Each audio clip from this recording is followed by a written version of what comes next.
আবারও কলঙ্কজনক ঘটনা সামনে এলো জিবি হাসপাতালে। অভিযোগ, নিজের সদ্যজাত পুত্র সন্তানকে খুন করেছে এক পিতা।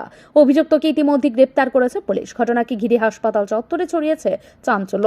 জিবি ফাঁড়ি সূত্রে জানা গিয়েছে, শনিবার মোহনপুর থানার কলকলিয়া এলাকার বাসিন্দা নিপু দাস স্ত্রীকে নিয়ে চিকিৎসার জন্য হাসপাতালে আসেন। বহির্বিভাগে থেকে বাথরুমে প্রবেশ করার সময় সেখানে নবজাতকের জন্ম হয়।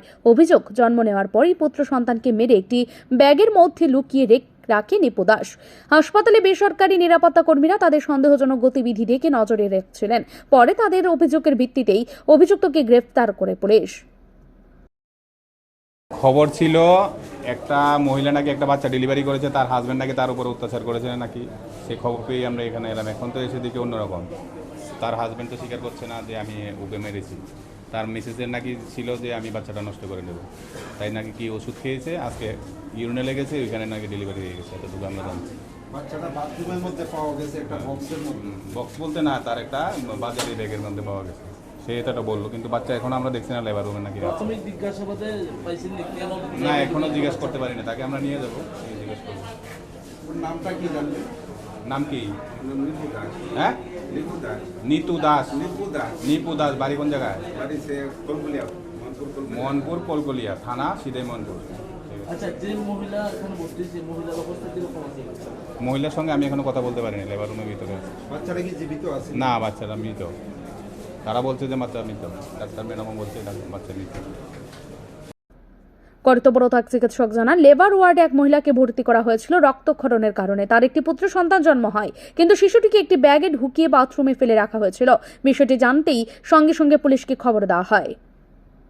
পেশেন্টটা ওপিডিতে দেখা হয়েছিল ফার্স্ট, এরপরে ওপিডি থেকে লেবার রুমে ট্রান্সফার করা হয়েছে বিকজ ব্লিডিং ছিল অনেকটা। তো ওপিডিতে বোঝা যায়নি কী ছিল এক্স্যাক্টলি। এখানে আসার পরে আমরা জাস্ট কর্ডটা পেয়েছি, মানে প্লাসেন্টার সাথে যে কর্ডটা থাকে, কর্ডটা ছিল, কর্ডটা ক্ল্যাম্প করা ছিল না। তো প্লাসেন্টার পেশেন্ট ভেতরে নিয়ে এসেছে।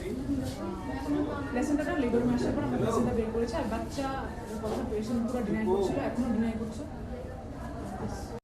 বাচ্চাটা কি এখন কি জীবিত না মৃত? বাচ্চাটা তো এখানকার সিকিউরিটি যারা আছে ওরা হাজব্যান্ডকে রিট্রিভ করেছে। হাজব্যান্ড মেবি বাচ্চা কোথাও লুকিয়ে রেখেছিল। বাচ্চা তো এখন বাচ্চার মা আপাতত স্টেবল আছে, একটু ব্লিডিং হয়েছে বাস, বাকি তো প্লাসেন্টার বাইরে এখন ঠিকঠাক মেন্টালি স্টেবল আছে। এই যে ডেলিভারিটা এক নিরাপত্তা কর্মীর বক্তব্য, হাসপাতালে প্রবেশ করার পর থেকেই সন্দেহজনক আচরণ করছিলেন নিপু দাস ও তার স্ত্রী। মহিলাকে ওয়ার্ডে ভর্তি করা হলেও শিশুটিকে পাওয়া যাচ্ছিল না। বারবার প্রশ্ন করলে অভিযুক্ত ভিন্ন ভিন্ন উত্তর দিচ্ছিলেন। এরপরই তাকে পুলিশের হাতে তুলে দেওয়া হয়। আমি তাইনারে ধরতে পারছি না। তারপরে কিছুক্ষণ ধরে তাইনারে টার্গেট করে রাখছি। রাখার পরে যখন পেশেন্ট এখন লেবার রুমে আনছে, তখন কইতেছে এটা তো ক্রিমিনাল কেস।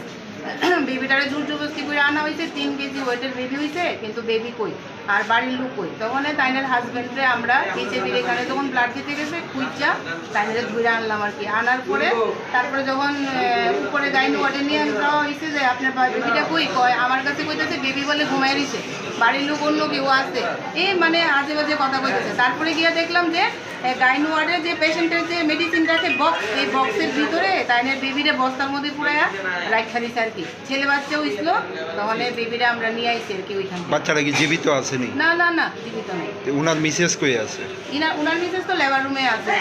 অবস্থা কিরকম? উনার মিসেস তো আছে বেশি ভালো না। বাচ্চার বাবা কি স্বীকার করছে যে উনি বাচ্চাটার মারছে, এরকম স্বীকার করছে? এরকম স্বীকার করছে বলতে উনি কইতেছে আর কি যে বেবিটা বাথরুমে গিয়ে বাইরে গেছে, কিন্তু তাইনে তো এটা এখনো স্বীকার করতেছে না। সেটা তো তাইনের কথাতে একটু বুঝাই দিতে, তাইনে এক একবার এক এক রকম মানে ইয়ে করতেছে। বাচ্চাটা নিরাপত্তা কর্মীরা জানান, তাদের সন্দেহের কারণেই পুলিশ দ্রুত পদক্ষেপ নিতে সক্ষম হয়েছে। ঘটনাকে কেন্দ্র করে জিবি হাসপাতাল প্রাঙ্গণে ব্যাপক চাঞ্চল্য ছড়িয়ে পড়ে। পুলিশের তদন্তের পরে প্রকাশ্যে আসবে এই নৃশংস ঘটনার প্রকৃত রহস্য। ব্যুরো রিপোর্ট, ঋদ্ধি নেটওয়ার্ক।